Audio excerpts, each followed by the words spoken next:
Traje a mi hijo de 6 meses para visitar a mis padres en Acción de Gracias. Esa tarde, mi mamá dijo, ve a comprar algunas cosas, yo cuidaré al bebé. Mi esposa y yo nos fuimos sin preocupaciones. Solo 15 minutos después, mi madre llamó, entrando en pánico, Dean, tu hijo está muerto. Me congelé. Pero luego descubrí que la persona que lo lastimó fue. Hola, soy Dean Miller, tengo 35 años y soy un millonario de la tecnología con una fortuna que a veces, incluso a mí, me cuesta creer. Aproximadamente $400 millones, según la última valoración de mi empresa.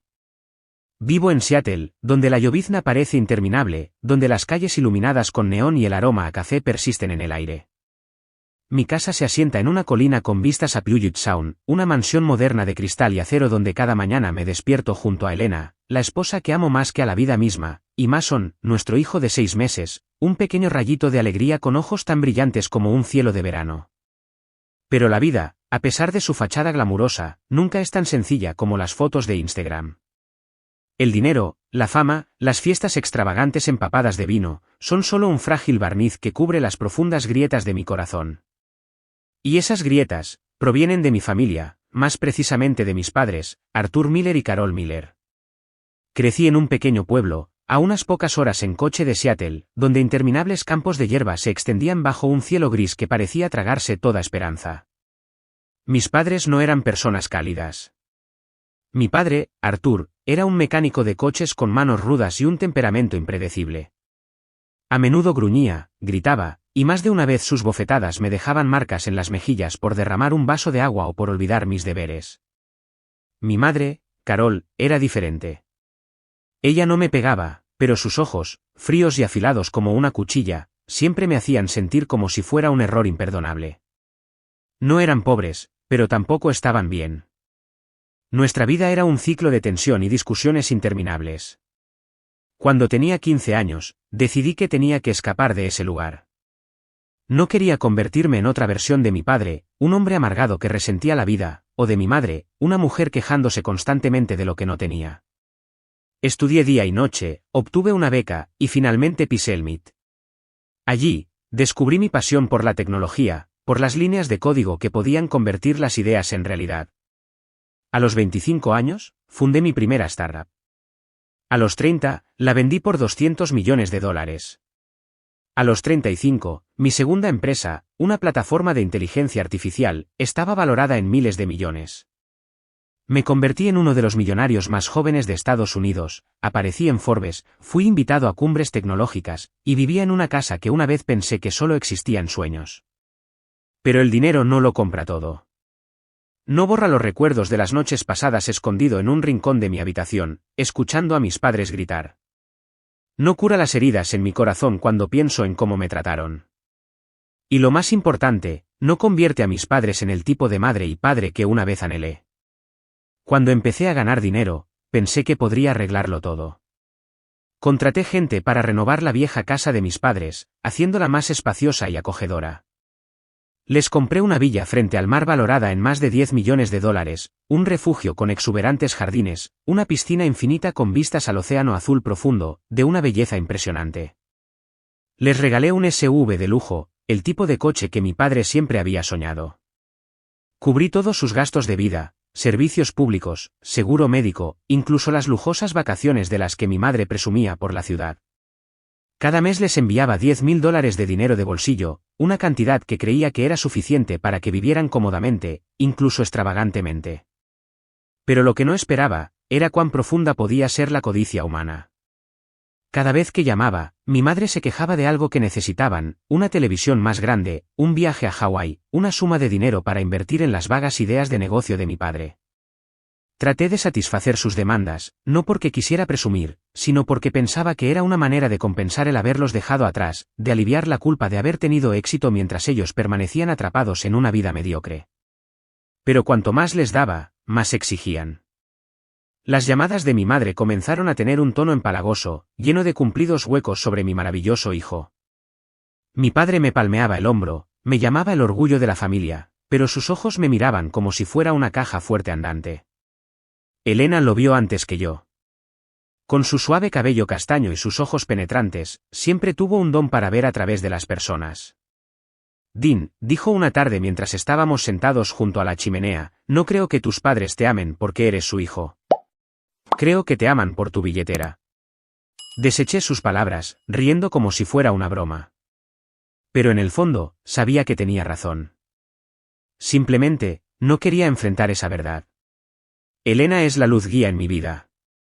Nos conocimos hace 7 años en una conferencia tecnológica en San Francisco. Ella era una periodista independiente, escribiendo sobre el impacto de la inteligencia artificial en la sociedad. Me cautivó la forma en que hacía preguntas, no del tipo adulador para ganarse favores, sino agudas, inteligentes, como si quisiera desvelar cada capa de mi fachada. La invité a tomar un café después del panel, y desde entonces, fuimos inseparables. Cuando Mason nació, sentí que mi vida estaba completa. Ese niño pequeño, con sus manitas regordetas aferradas a mi dedo, era todo lo que siempre había soñado. Al mirar a Mason, juré que nunca crecería con el miedo o la soledad que yo había conocido. Elena y yo pasamos cada momento libre con él, desde noches sin dormir cambiando pañales hasta mañanas viéndolo reír en su cuna. Nuestra casa, aunque vasta y moderna, se volvió cálida con los llantos y risas de Mason. Pero la felicidad, me he dado cuenta, es como una vela encendida en el viento. Es hermosa, pero frágil. Y ese viento, nunca esperé, vendría de las mismas personas a las que llamaba mis padres. Ese día de Acción de Gracias, decidimos visitar a mis padres en el viejo pueblo. No estaba entusiasmado con la idea, pero Elena me convenció. Son familia, Dean. Pase lo que pase, son tus padres, y Mason debería conocer a sus abuelos. Asentí, aunque mi corazón se sentía pesado. No quería que Mason creciera sin conocer a sus abuelos, pero la idea de enfrentarme a mis padres me hacía sentir de nuevo como aquel niño de 10 años, acobardado en un rincón. El viaje fue meticulosamente planeado. Condujimos más de 3 horas, llevando una maleta llena de juguetes y pañales para Mason. La casa de mis padres, donde crecí, había sido renovada con mi dinero. Ya no era la destartalada casa de madera con tejas cubiertas de musgo, sino una luminosa casa de 2 pisos con muebles nuevos y un jardín del que mi madre presumía era su obra maestra. Sin embargo, al entrar, seguía sintiendo el familiar escalofrío, como si las paredes guardaran recuerdos de aquellos viejos tiempos. Mi madre me abrazó, demasiado fuerte, demasiado tiempo, con una sonrisa tan radiante que no estaba seguro de si era genuina. Dean, mi niño, mírate, tan exitoso y aún te acuerdas de tus padres. Mi padre me palmó el hombro con la fuerza suficiente para hacerme tropezar. Buen trabajo, hijo. Estoy orgulloso de ti. Le di una sonrisa forzada, intercambiando una mirada con Elena. Ella negó ligeramente con la cabeza, como diciendo, mantén la calma. Todo saldrá bien. Mason, acunado en los brazos de Elena, bostezó y se retorció. Mi madre prácticamente lo arrebató de Elena, arrullándole palabras de afecto que nunca la había oído decirme a mí. Oh, mi dulce nieto, tan adorable. Mira esa nariz, igualita a la de su padre. Elena sonrió cortésmente, pero noté que sus manos se apretaban alrededor de su bolso. Estaba incómoda, y yo también. Esa noche, cenamos juntos. Mi madre preparó un pavo relleno tradicional, presumiendo que lo había estado preparando desde la mañana. Mi padre abrió una botella de vino que yo había traído, hablando sin parar de sus nuevos proyectos de inversión. Dean, sabes, si me prestas algo de dinero, podría abrir un taller mecánico más grande. Este pueblo necesita uno. Asentí, prometiendo considerarlo. Pero todo lo que quería era que la cena terminara. Esa noche, mientras Elena y yo yacíamos en la cama de la vieja habitación de invitados, con Mason durmiendo plácidamente en su cuna cercana, no pude conciliar el sueño. Algo se sentía raro, pero no podía identificarlo. Era la forma en que mi madre miraba a Mason, con ojos tanto amorosos como algo más. O la forma en que mi padre seguía preguntando por mi compañía, mi riqueza, mis planes futuros. Negué con la cabeza, diciéndome que estaba pens. Ando demasiado. Eran mis padres. No eran perfectos, pero eran familia. Y la familia no se hace daño, ¿verdad? Estaba equivocado. Tan terriblemente equivocado. No sabía qué, solo unas horas después, mi mundo se derrumbaría.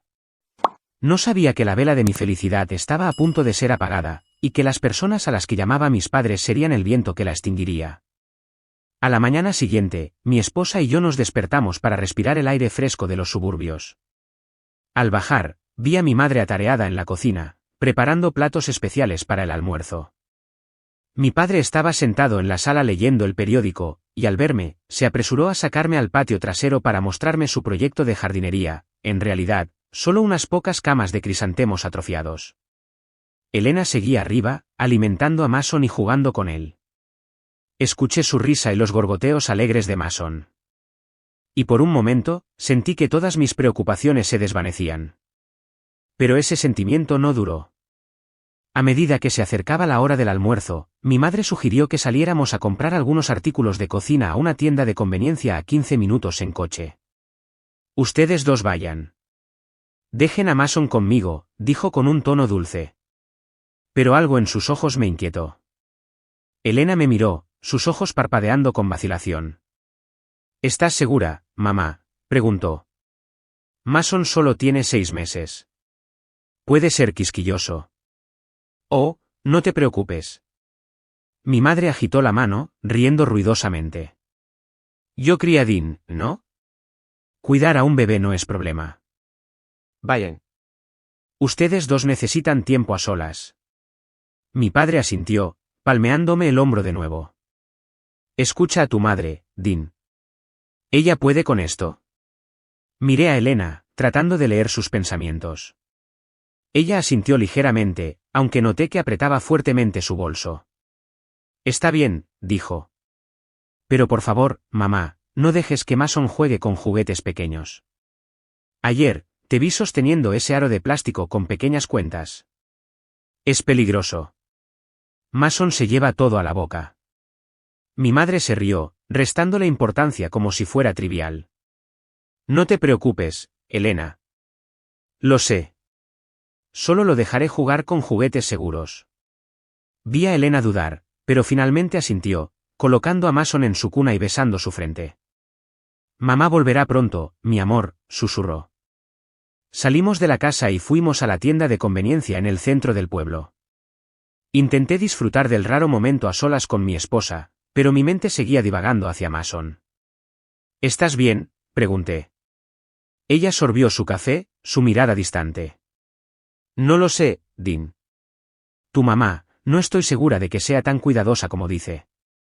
Tengo un mal presentimiento. Estás preocupándote demasiado, dije, aunque no creía del todo mis propias palabras. Mamá no es perfecta, pero no dejaría que le pasara nada a Mason. Es su nieto. Elena asintió, pero pude notar que no estaba convencida. Miró por la ventana, girando distraídamente su taza de café en sus manos. Unos 30 minutos después de haber comprado todo lo que mi madre necesitaba y prepararnos para regresar, mi teléfono sonó. El nombre de mi madre apareció en la pantalla. Sonreí, pensando que llamaba para delirar sobre lo lindo que era Mason. Pero cuando contesté, su voz llegó, temblorosa y en pánico. Dean, tú, tienes que regresar ahora. Mason. Mason, no está respirando. Mi corazón se detuvo. Escuché a Elena jadear, su taza de café resbalar de su mano y salpicar por el suelo. ¿Qué dijiste?, grité al teléfono, mi voz quebrada. ¿Qué le pasa a Mason? ¿De qué estás hablando? Vuelve ahora, gritó mi madre, y luego colgó. No recuerdo claramente lo que pasó después, como corrí al coche. Todo lo que recuerdo es a Elena llorando, sujetando mi mano con fuerza, su voz temblorosa. Dean, conduce. Rápido. El viaje de regreso se sintió interminable, aunque solo duró 15 minutos. Pisé el acelerador a fondo, superando todos los límites de velocidad, mi mente en blanco, excepto por la imagen de Mason, mi pequeño niño, con una sonrisa que lo derretía todo. No, no podía ser. Él no podía, no pude terminar la frase. Cuando irrumpimos en la casa, mi madre estaba de pie en la sala, con el rostro ceniciento, agarrándose el pecho. Mi padre estaba a su lado, con los ojos salvajes por el pánico. Dean, Elena, yo, yo no sé qué pasó, balbuceó mi madre, con lágrimas corriendo por su rostro. Solo salí de la habitación por un momento, y cuando regresé Mason estaba. No escuché el resto. Corrí a la cuna donde Mason yacía inmóvil. Mi pequeño, con los ojos cerrados, la piel pálida y azulada. Lo toqué, esperando sentir calor, pero su cuerpo estaba frío. Mason, grité, mi voz quebrada. Elena se derrumbó a mi lado, acunando a Mason, sollozando incontrolablemente. Mi bebé, mami está aquí. Abre los ojos, por favor. No sé cuánto tiempo grité, cuánto tiempo sostuve a Mason y a mi esposa en mis brazos. Todo lo que sé es que cuando llegaron la policía y la ambulancia, tuvieron que apartarme de él. Una paramédica, con el cabello recogido, se arrodilló junto a la cuna, comenzando las compresiones torácicas y administrando oxígeno. Sus movimientos eran rápidos, pero vi la mirada que intercambió con su colega. Una mirada que no contenía promesa de esperanza. Elena se aferró a mí, sus uñas hundiéndose en mi brazo como si fuera lo único que la mantenía en pie. Lo salvarán, ¿verdad?, susurró, pero su voz vaciló, como si ya supiera la respuesta. No respondí, solo la abracé con fuerza, mis ojos fijos en Mason. Después de lo que pareció una eternidad, pero fueron solo minutos, la paramédica levantó la vista, sacudiendo ligeramente la cabeza. Lo siento mucho, dijo, con voz baja. El niño no presenta signos de vida. Hicimos todo lo que pudimos. Elena soltó un grito desgarrador y se desplomó al suelo. Me arrodillé a su lado, abrazándola, sintiendo que el mundo se desmoronaba. Mason, mi luz, mi alegría, se había ido. Lo miré allí, inmóvil, su piel fría, y sentí que mi corazón se rompía. Mi madre estaba en la esquina, con las manos cubriéndole la cara, sollozando. Dean, yo no sé qué pasó, repitió, con la voz temblorosa. Mi padre estaba a su lado, pálido, murmurando, ¿cómo pasó esto? ¿Cómo? 2 agentes de policía entraron en acción de inmediato. Uno, un hombre alto con voz profunda, se presentó como el agente Harris. Nos pidió que nos apartáramos para preservar la escena. Sé que es un momento difícil, dijo, sus ojos llenos de empatía pero profesionales, pero necesitamos entender lo que pasó. ¿Quién encontró al niño? Mi madre habló, con la voz ahogada.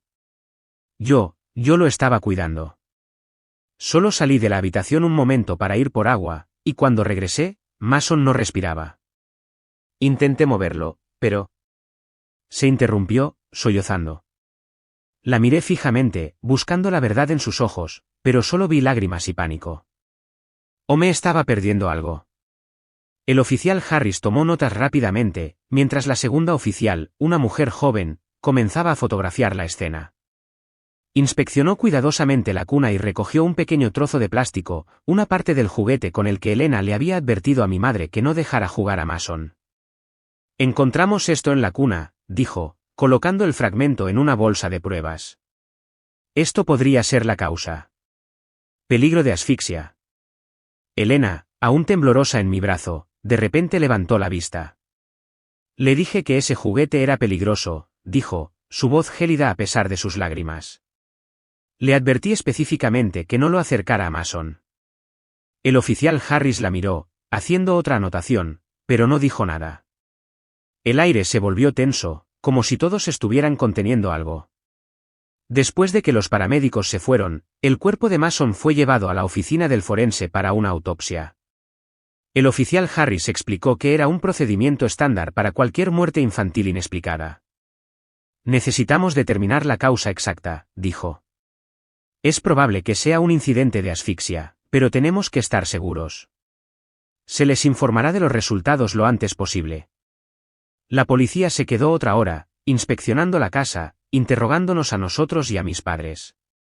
Le preguntaron a mi madre qué había hecho antes de encontrar a Mason inconsciente. Nos preguntaron a Elena y a mí sobre sus hábitos, el juguete, cualquier detalle relevante. Respondí mecánicamente, con la mente entumecida, deseando solo volver a abrazar a Mason. Elena era diferente. Respondió claramente, pero vi sus ojos dirigirse a mi madre, afilados como una cuchilla. Esa noche, Elena y yo no dormimos. Nos sentamos en la sala junto a la cuna vacía de Mason, en silencio. El dolor era un monstruo que me roía el corazón, bocado a bocado. Elena se apoyó en mi hombro, su cuerpo rígido, como si librara una tormenta interior. Mi madre intentó consolarnos, abrazando a Elena y repitiendo disculpas, pero noté que Elena se apartaba de su abrazo, con los ojos llenos de sospecha. A la mañana siguiente, mientras empacábamos para irnos del pueblo, Elena me llevó al patio trasero donde nadie pudiera oír. Sus ojos estaban rojos, pero su voz era firme. «Dean, no creo que esto haya sido un accidente», susurró. «Tu madre sabía que ese juguete era peligroso. Yo se lo advertí, pero aún así lo dejó en la cuna». «¿No te parece extraño?». La miré, queriendo discutir, decirle que su dolor estaba nublando su juicio. Pero algo en su voz, en sus ojos, me detuvo. Miré la casa, donde mi madre lavaba los platos, con aspecto angustiado, y mi padre estaba sentado a la mesa, hojeando el periódico en silencio. Parecían abuelos afligidos, pero los ojos de mi madre, cuando me miró brevemente por la ventana, se sentían extraños. Fríos, como si llevara una máscara. Tomé la mano de Elena, apretándola con fuerza, una chispa de duda encendiéndose en mi pecho. «Si tienes razón», dije, con la voz temblorosa, «juro que encontraremos la verdad por Mason». 5 días después, llegaron los resultados de la autopsia. Recibí una llamada de la oficina del forense una mañana lluviosa, mientras estaba sentado en mi estudio, mirando una foto familiar en mi escritorio. La voz del forense era fría y protocolaria. «Señor Miller, la causa de la muerte de Mason se ha determinado como asfixia por asfixia con un pequeño objeto de plástico de un juguete. No hubo otras lesiones anormales. Hemos concluido que fue un accidente». Colgué el teléfono, sintiendo como si alguien me hubiera golpeado en el pecho. Un accidente. La palabra resonaba, aguda y sin sentido.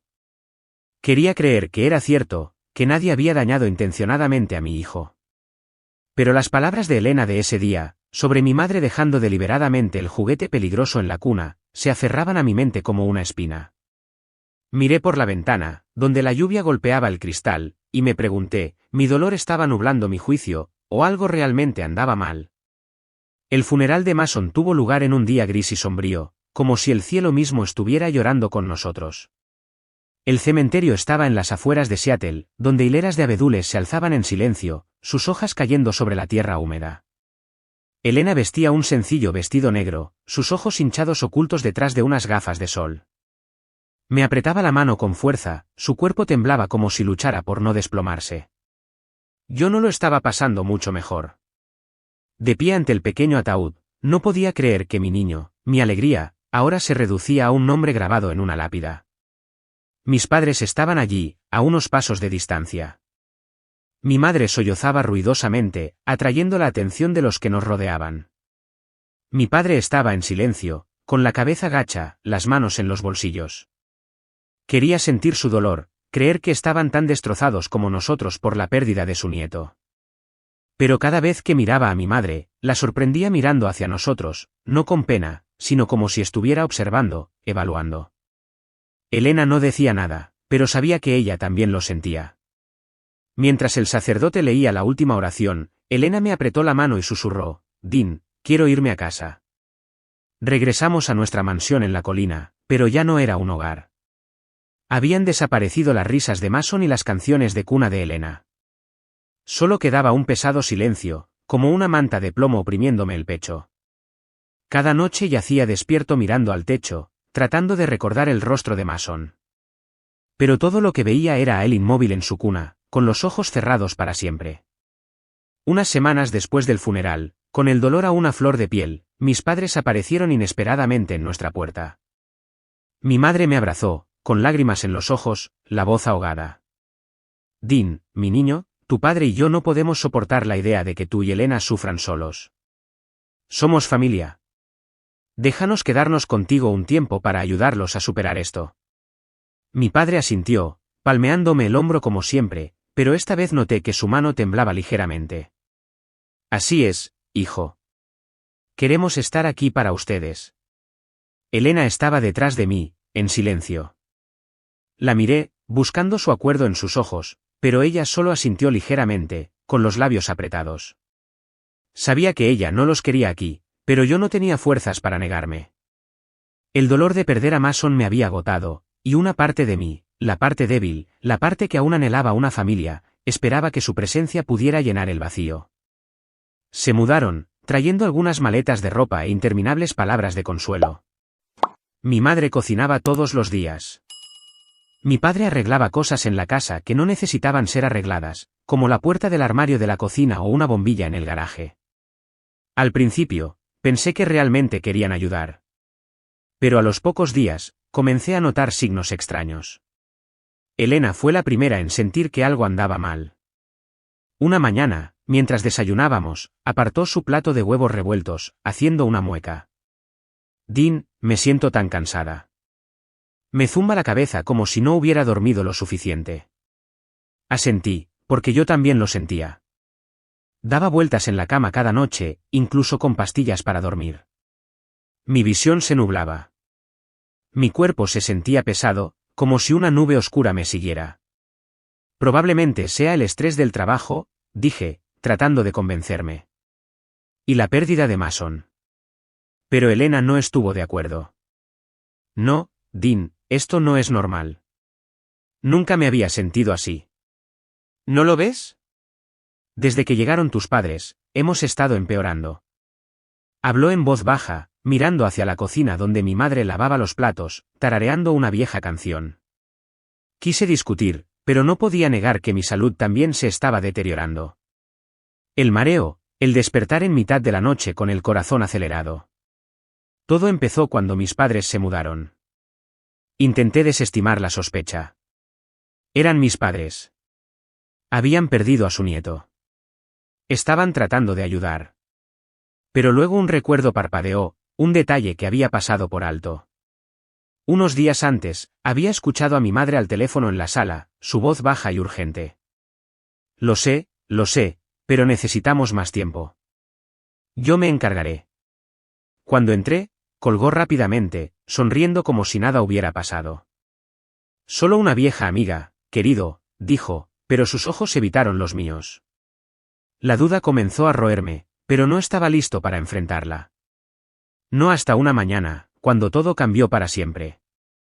Conducíamos a una cita con el terapeuta, un intento desesperado por sobrellevar la pérdida de Mason. Elena estaba sentada a mi lado, en silencio, con las manos fuertemente apretadas. La sinuosa carretera de montaña se extendía ante nosotros, con acantilados escarpados a un lado y frondosos bosques de pinos al otro. Le estaba contando sobre un nuevo proyecto en el trabajo, tratando de aligerar el ambiente, cuando de repente el coche dio un tirón. Los frenos fallaron. Pisé el pedal con fuerza, pero se ablandó, inútil. «Dean», gritó Elena, agarrando la manija de la puerta.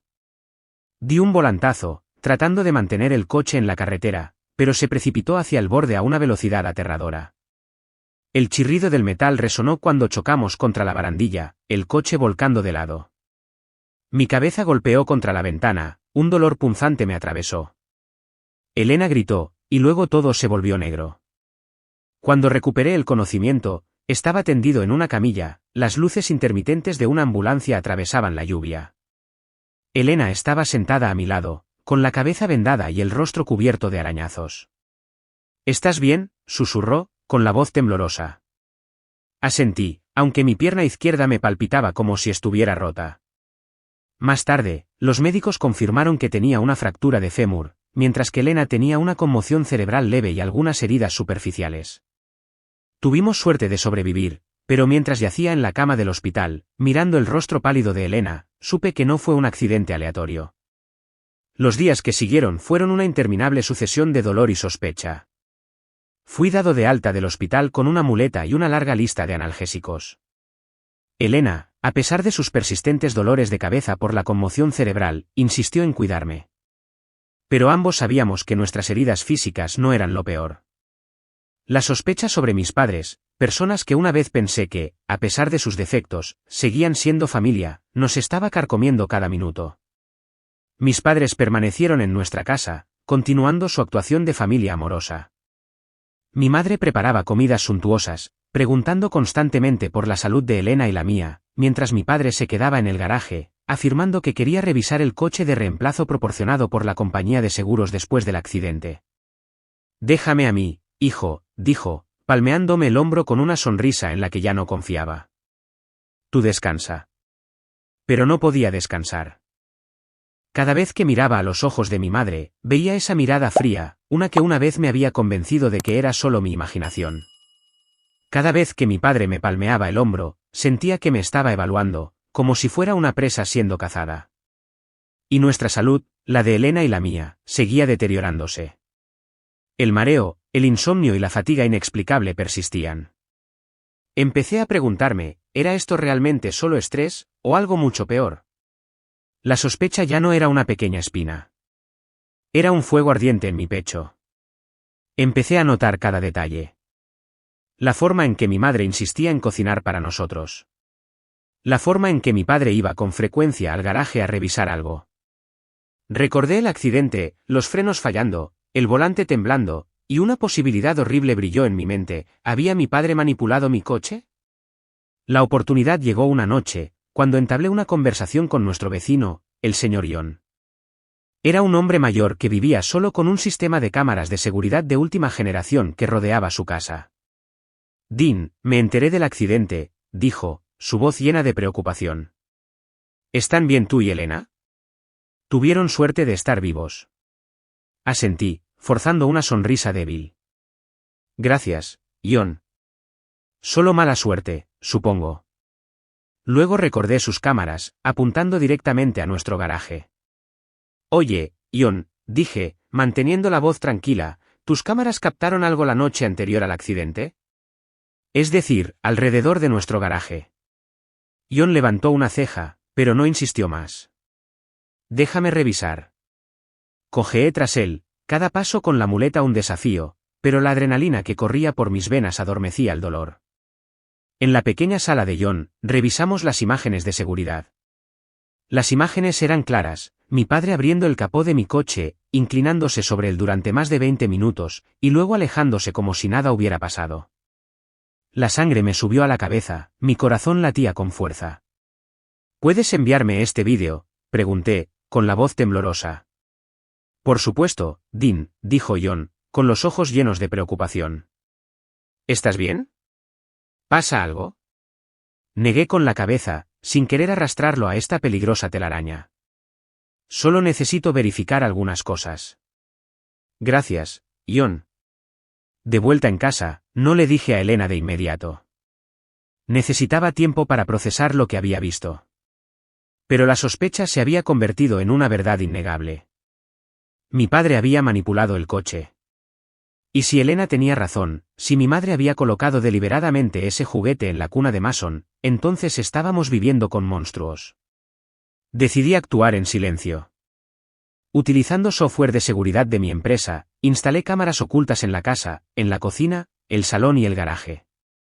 Compartí el plan con Elena una noche después de que mis padres se hubieran acostado. Necesitamos pruebas, susurré.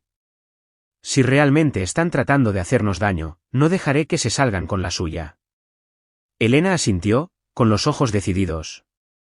Pero tenemos que tener cuidado, Dean.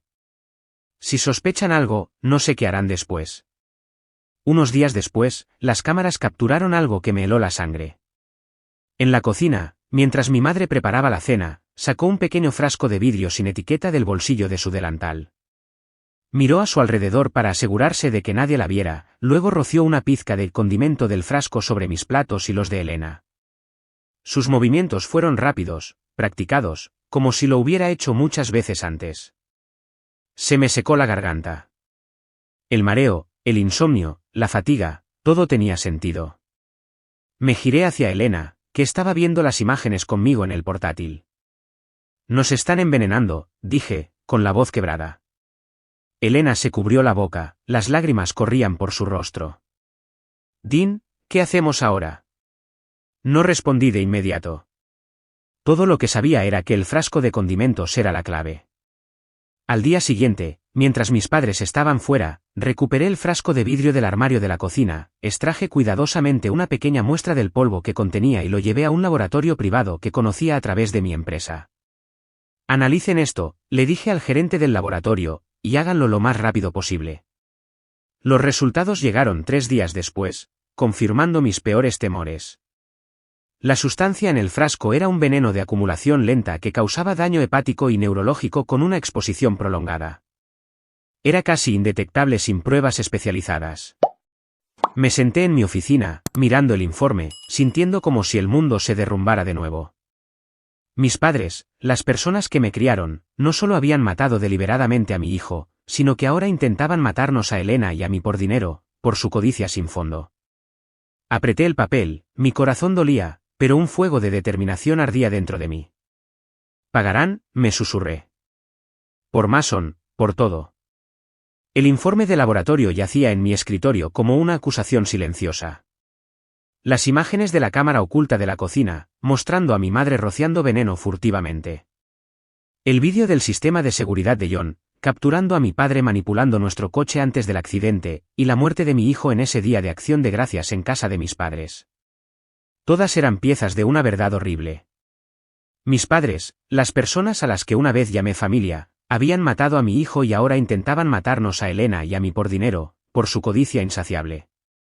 Me senté en mi oficina, mirando la evidencia ante mí, sintiendo como si mi corazón estuviera siendo aplastado.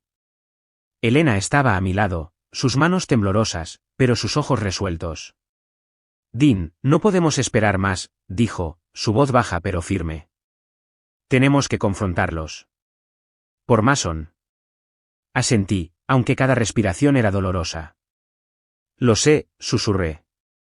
«Pero tenemos que hacerlo bien. Necesitamos la ley de nuestro lado». Contacté a Sarah Bennett, una hábil abogada penalista en Seattle que había conocido a través de un socio de negocios. Le envié todas las pruebas, los vídeos, el informe toxicológico y una grabación de Jack, un investigador privado, de la llamada telefónica de mi madre donde se refirió a la muerte de Mason como un accidente planificado. Sarah escuchó, su voz grave por teléfono. «Dean, con lo que tienes, podemos presentar cargos de conspiración para cometer asesinato, intento de lesiones corporales y posiblemente homicidio relacionado con la muerte de tu hijo. Pero, ¿cómo quieres manejar esto? ¿Confrontarlos directamente o ir directamente a la policía?» Hice una pausa, pensando en Mason, en la mirada fría de mi madre y la falsa sonrisa de mi padre. «Quiero confrontarlos», dije. «Quiero escucharlos admitirlo, pero te necesito a ti allí, y también a la policía». Sarah aceptó, y elaboramos un plan. La cena de esa noche se sintió pesada, como una tormenta a punto de estallar. Me senté a la cabecera de la mesa, con mi muleta apoyada a un lado, tratando de mantener una fachada de calma. Mi madre trajo una cazuela, con una dulce sonrisa. «Dean, Elena, hice esto especialmente para ustedes dos», dijo, su voz tan suave que se sentía artificial. Mi padre se sentó frente a mí, sorbiendo vino, sus ojos parpadeando sobre mí como si me estuviera evaluando. Sarah y el oficial Michael llegaron justo a tiempo. Los presenté como amigos del trabajo y un conocido, pero vi a mi madre tensarse cuando notó el uniforme de Michael. «¿Un oficial de policía?», preguntó, con la voz ligeramente temblorosa. «Oh, eso es inesperado». «Solo una cena amistosa, mamá», dije, forzando una sonrisa extraña. «Siéntense. Comamos». La comida comenzó en un silencio incómodo. Elena y yo apenas tocamos nuestra comida, citando una dieta relacionada con la salud. Vi a mi madre mirar nuestros platos, un destello de irritación en sus ojos. Sarah conversaba alegremente como si nada anduviera mal, pero Michael se sentó en silencio, observando a todos con cuidadosa precisión. Luego decidí romper el silencio. Encendí el televisor del comedor, que había conectado a mi portátil. Se reprodujo el vídeo de seguridad, mi padre en el garaje, manipulando el coche antes del accidente. «¿Qué le hiciste al coche esa noche, papá?». Mi voz se alzó, incapaz de contener mi ira. «Los frenos no funcionaban». «Tú lo sabías, ¿verdad?». Mi padre se levantó de un salto, su silla cayendo al suelo. «Dean, ¿qué diablos está pasando?». «Estás acusando a tus propios padres», gritó, pero sus ojos estaban salvajes, revoloteando nerviosamente. Sarah habló, su voz tranquila pero afilada como una cuchilla. «Señor y señora Miller, tenemos pruebas de un veneno de acción lenta en la comida de Dean y Elena. Y este vídeo, señaló la pantalla, ahora mostrando a mi madre rociando veneno del frasco de vidrio, los muestra a ustedes envenenándolos deliberadamente. Mi madre rompió a llorar, cubriéndose la cara. Dean, yo no quería, sollozó. Tu padre me obligó. Dijo que necesitábamos el dinero, que tú no necesitabas toda esa riqueza. Yo solo le seguí el juego. Su confesión me golpeó como un cuchillo en el corazón. La miré fijamente. La mujer que una vez me cantaba canciones de cuna, ahora admitiendo haber dañado a mi familia. Mi padre gritó, interrumpiéndola. Mentira. Yo no te hice hacer nada. Salió corriendo hacia la puerta, derribando una silla. Pero Michael fue más rápido. Persiguió a mi padre, pidiendo refuerzos por su radio. En cuestión de minutos, las sirenas de la policía aullaron afuera. Mi padre fue esposado, con el rostro una mezcla de rabia y desesperación mientras lo llevaban al coche patrulla. Mi madre se desplomó en una silla, sollozando incontrolablemente. Dean, lo siento. No quise que Mason muriera. Fue solo un accidente. Pero sus palabras ya no significaban nada. Me di la vuelta, incapaz de mirarla. Poco después, Michael y sus colegas la esposaron y se la llevaron. Después de hablar con Elena, decidimos presentar cargos contra mis padres por asesinato, envenenamiento e intento de lesiones corporales. 3 meses después, el caso fue a juicio. El juicio de 4 días acaparó la atención de los medios de Seattle. Sarah, representando a nuestra familia, presentó metódicamente cada prueba, cada fotograma de vídeo, cada resultado de laboratorio, cada palabra susurrada en las grabaciones. Finalmente, la jueza, una mujer mayor y severa con un comportamiento serio, se puso de pie para pronunciar el veredicto. En el cargo de asesinato en primer grado por la muerte de Mason Miller, el jurado declara culpables a los acusados Arthur Miller y Carol Miller. En los cargos de conspiración para cometer asesinato e intento de lesiones corporales contra Dean y Elena Miller, declaramos culpables a los acusados. El martillo golpeó, frío y definitivo. Mi madre se desplomó, sollozando. Mi padre gritó, no tienen derecho, antes de ser esposado y escoltado por la policía. Elena y yo nos abrazamos fuertemente, las lágrimas caían no de alegría, sino de una verdad simple y brutal, se había hecho justicia, pero el dolor y la pérdida eran demasiado grandes como para sanar por completo. Un año después del juicio, Elena y yo visitamos la tumba de Mason en el cementerio a las afueras de Seattle. El viento otoñal soplaba suavemente, trayendo el aroma de las hojas caídas y la tranquila quietud de una tarde gris. La pequeña lápida, grabada con el nombre de nuestro hijo, Mason James Miller, nuestro pequeño ángel, se alzaba en silencio entre la exuberante hierba verde. Me arrodillé, colocando un ramo de crisantemos blancos sobre la tumba, mis dedos rozando ligeramente la inscripción como si pudiera sentir el calor de Mason a través de la fría piedra. Elena estaba a mi lado, una mano acunando su vientre, la otra apretando mi mano con fuerza. Estaba embarazada de 7 meses de otro niño, una nueva luz en nuestras vidas. Pero hoy, estábamos aquí por Mason, para decirle que nunca lo habíamos olvidado. El último año había sido un largo viaje, lleno de días oscuros y momentos en los que pensé que no podía seguir. Después del juicio, cuando mis padres fueron sentenciados a cadena perpetua, Elena y yo dejamos la mansión en Puget Hill. Esa casa, que una vez fue el lugar donde construimos nuestros sueños, ahora solo estaba llena de dolorosos recuerdos. Nos mudamos a una casa más pequeña en un pueblo costero, a 1 hora en coche de Seattle. La nueva casa no era tan grandiosa como la antigua, pero era cálida, con grandes ventanales que daban al océano y un pequeño jardín que Elena cuidaba a diario. Queríamos un lugar para empezar de nuevo, para sanar, aunque sabíamos que la herida de perder a Mason siempre sería parte de nosotros. Corté todo contacto con mi familia extendida por parte de mis padres. Los parientes que habían apoyado a mis padres, que me llamaron traidor durante el juicio, ahora eran solo nombres desvanecidos en mi memoria. Me di cuenta de que la familia no se trata de sangre. Se trata de aquellos que te aman y te protegen. Elena y ahora nuestro hijo no nacido eran mi verdadera familia. Elena y yo creamos una fundación benéfica en nombre de Mason, dedicada a apoyar a las familias que perdieron a niños pequeños por accidentes o crímenes. Organizamos talleres para concienciar sobre la seguridad infantil, desde elegir juguetes seguros hasta inspeccionar los entornos de vida. Cada vez que me paraba frente a un grupo de padres, compartía la historia de Mason. No para reabrir la herida, sino para recordarles que cada niño merece protección. Elena a menudo estaba a mi lado, hablando sobre señales de advertencia, como la mirada fría en los ojos de mi madre o los pequeños detalles que habíamos pasado por alto. Confía en tus instintos, siempre decía, sus ojos brillando con determinación. La fundación no era solo una forma de mantener viva la memoria de Mason. Era un salvavidas para salir de la oscuridad. Hubo días en los que me despertaba sintiendo que no podía respirar, pensando en mi hijo. Pero cada carta de agradecimiento de una familia a la que ayudamos, cada sonrisa de un niño protegido, me dio una razón para seguir adelante.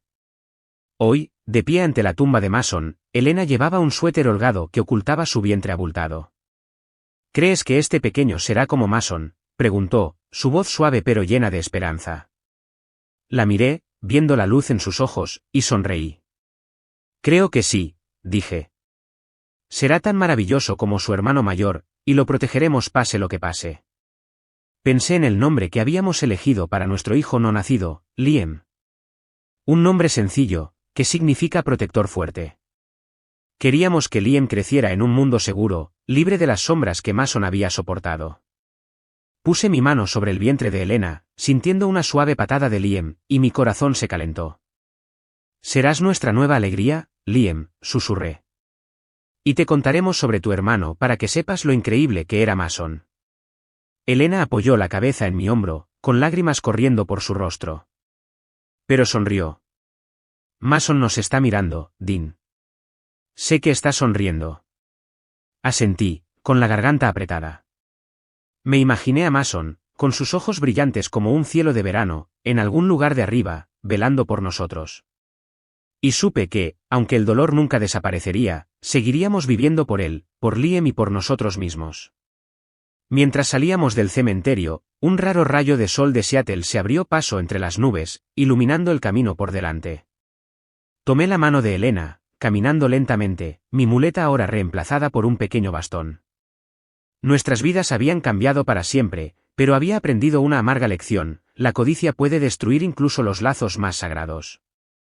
Resolví vivir más simplemente, centrándome en lo que realmente importaba: Elena, Liam y la memoria de Mason. No necesitábamos una mansión lujosa o el reconocimiento de Forbes. Solo nos necesitábamos el uno al otro, y un hogar lleno de amor. Mientras nuestro coche rodaba por la carretera costera, Elena puso una vieja canción de cuna, la misma que solía cantarle a Mason.